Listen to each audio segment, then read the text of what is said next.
Maraming salamat sa iyo, Judea Bernardo.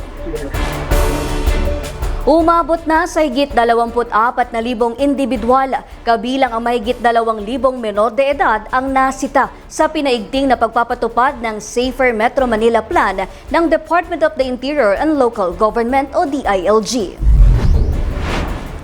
Ayon sa National Capital Region Police Office o NCRPO, nakatuon ang operasyon sa pagpapatupad ng curfew sa mga menor de edad, pagbabawal sa pag-inom at paninigarilyo sa pampublikong lugar, indecent exposure at video okay operations lampas alas 10 ng gabi.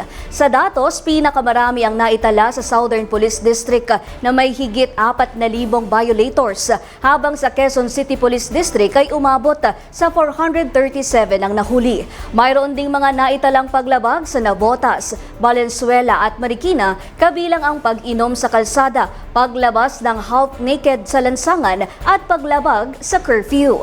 Ayon kay NCRPO Chief Police Major General Anthony Aberin, magpapatuloy ang operasyon araw-araw hanggang sa masanay ang publiko sa pagsunod sa mga lokal na ordinansa. Dagdag niya, maaring magresulta sa mas mabigat na parusa ang paulit-ulit na paglabag, habang ang mga first-time offenders ay maaring mabigyan muna ng babala depende sa sitwasyon. Bahagi ang kampanyang ito ng mas malawak na hakbang ng pamahalaan upang mapanatili ang kaayusan at kaligtasan sa mga komunidad sa Metro Manila.